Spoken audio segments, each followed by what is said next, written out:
On tak on? No problem. Okay. Alright, kita tune. Tune kita on lah. Kita kasih on je, beres. Assalamualaikum Munif. Ya. Oh, okey, baik.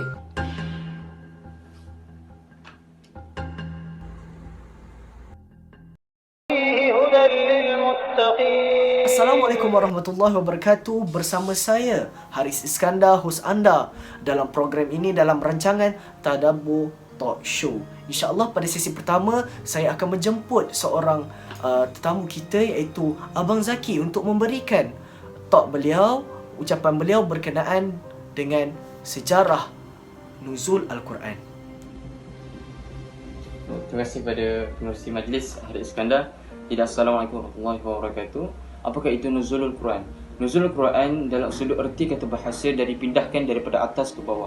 Allah Subhanahu wa taala telah menurunkan kepada Nabi sallallahu alaihi wasallam Al-Quran secara berperingkat, di mana Allah SWT telah menciptakan Al-Quran di sisinya, kemudian Allah SWT telah memindahkan Al-Quran di Lauhul Mahfuz di dalam pengetahuannya, dan kemudian Allah SWT telah memindahkan Al-Quran di Baitul Izzah, di mana satu tempat keagungan, di mana inilah yang dipanggil sebagai nuzulul Quran, di mana pemindahannya pertama kalinya bagi Al-Quran.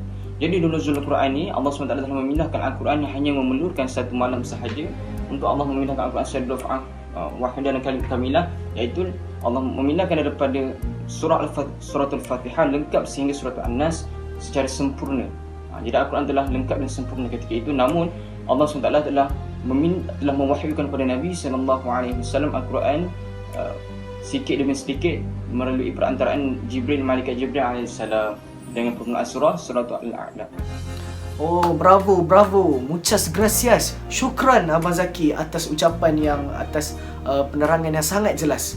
Baiklah, untuk sesi yang seterusnya saya menjemput sahabat saya, iaitu saudara Afnan Munif, untuk menyampaikan hikmah-hikmah nuzul Al-Quran. Dipersilakan.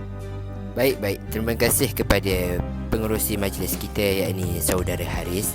Di sini saya akan menerangkan beberapa hikmah nuzul Al-Quran, insya-Allah. Yang mana dalil penurunan Al-Quran, yakni nuzul Al-Quran di dalam bulan Ramadan, berada di dalam surah Al-Baqarah yang berbunyi, qala Allah Ta'ala fil Qur'anil Hakim, a'udzubillahi minasyaitonir rajim, syahrul Ramadan allazi unzila fihi al-Quran hudan lin-nas wa bayyinatin minal huda wal furqan.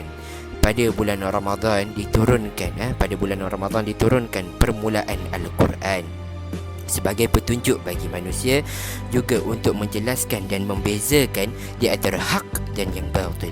Juga ada di dalam ayat-ayat yang lain seperti surah Al-Qad yang berbunyi inna anzalnahu fi lailatul qadar. Juga ada dalam surah Ad-Dukhan inna anzalnahu fi lailatin mubarakah. Di situ sebagai suatu perkara yang mulia, yakni Al-Quran. Juga di dalam tafsir Ibnu Katsir menyatakan bahawasanya bulan Ramadan ini diturunkannya Al-Quran, permulaan diturunnya Al-Quran di dalam bulan Ramadan. Baik, kemudian di antara hikmah-hikmah penurunan Al-Quran yang pertama adalah Al-Quran itu adalah sebagai mukjizat Nabi kita Muhammad sallallahu alaihi wasallam, sebagai mukjizat terbesar. Kemudian ianya sebagai penawar bagi setiap kejayaan orang Islam untuk mendekatkan diri kepada Allah. Juga sebagai panduan untuk seluruh umat Islam adalah Al-Quran. Juga Al-Quran ini adalah sebagai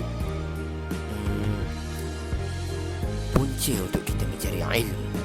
Punca untuk kita mencari ilmu adalah daripada asasnya Al-Quran.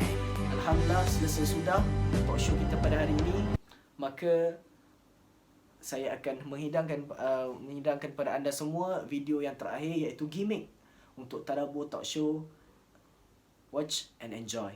Terima kasih. Sekian saja pada saya, Haris Iskandar. Assalamualaikum warahmatullahi wabarakatuh. Al-Quran diturunkan untuk apa?